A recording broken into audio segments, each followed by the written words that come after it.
Today's video is about SIM. What does SIM mean and how do we use that in English? In today's video, I'll clarify that. Hi, I'm Sanjeev and you all are welcome to my channel. So let's begin the discussion of SIM with its general meaning. SIM, it's a verb and SIM means to give the impression of being something or to give the impression of having a particular quality. Simply speaking, seem means something looks like something, but it is not necessarily true. It is probably true because that is the image or impression we have. So for general impression, we use seem. Let's see two examples. He seems friendly. He seems to be friendly. And second is, he seems to have been angry. In the very first example, he gives the impression of being friendly. He looks cheerful and people around him, they are also looking cheerful. And it looks as if people around him, they are feeling very comfortable in his company. So we say he seems to be friendly. Similar in the second example, when we say he seems to have been angry, that is what the impression he is giving. But here, in both the sentences, we are not sure of what we are saying. It is something that we think. So he seems friendly means he may be friendly or he may not be friendly. And same thing applies in the case of the second sentence too. So how do we use seem in English? What about the structure? Only one thing is to be taken into consideration while using seem, and that is the transformation. Is MR of the question changes into V, was, were into have been, verb 1 or verb 5 simple present tense turns into verb 1 and past tense turns into have plus verb third. This is the only one rule that you need to take into consideration. And let's see the complete structure. We have subject followed by seem to, and thereafter we have be in the case of is MR in the question, have been in the case of was, were in the question, verb 1 in the case of verb 1 or verb 5 in the question, and have plus verb third in the case of verb 2 in the question. And one more important thing is the negative form of seems to.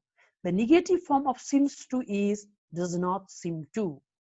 Having read the structure and transformation, let's see the questions from the book.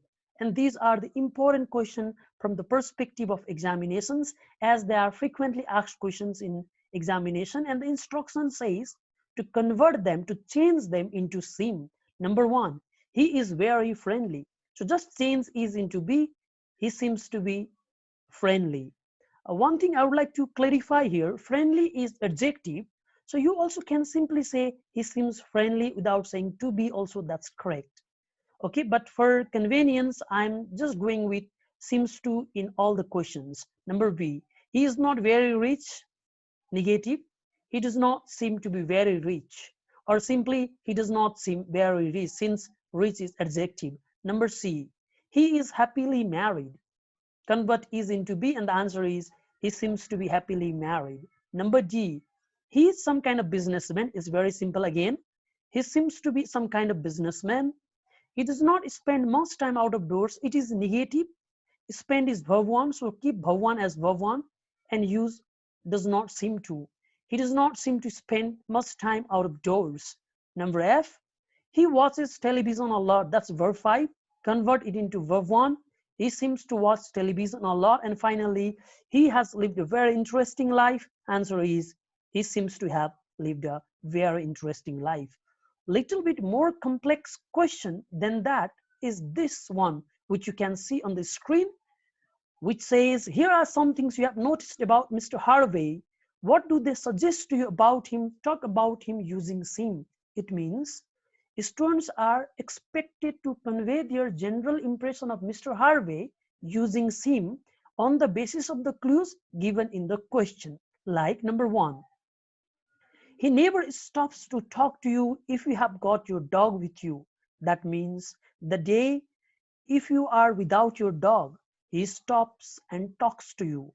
But the day if you are with your dog, he does not stop and he does not talk to you at all. That means Mr. Harvey he had certain problem with the dog. Therefore, we can say he seems to be afraid of dog. That's what you think, though you are not sure. Number two, his front garden looks a bit neglected. His front garden is not well maintained. It's not beautiful enough. So, looking at the rejected, ugly garden, you can say he does not seem to be interested in gardening. Number three, there are African masks on the wall of his sitting room.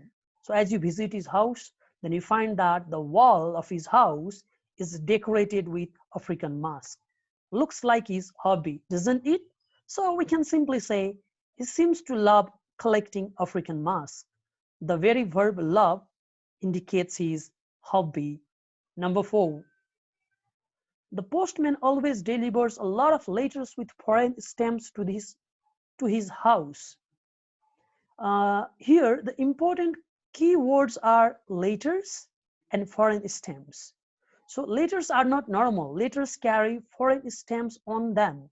That means those letters are arriving from foreign countries. And who writes a letter to us? Our friends, our relatives. So on the basis of this very clue, we can say he seems to have friends and relatives abroad. Number five, you only see his children during the school holidays.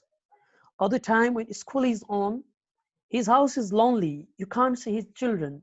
When school is off, when school starts its holiday, then the house of Mr. Harvey is full of children. Means there is certain connection between school and the children of Mr. Harvey. So simply we can say they seem to stay at school's hostel. So when school is on, we don't see them at home. And when school is off, then we can see the children of Mr. Harvey at the house of Mr. Harvey. And number six, he usually carries a walking stick when he goes out. And when do we use a walking stick? If there is certain problem in our body, we cannot take the load of our body on our feet. So we simply can say he seems to have hurt his leg. It brings us to the end of today's video. If you have not subscribed my channel yet, subscribe my channel and hit the bell icon to get notification for the latest updates. Thanks for watching.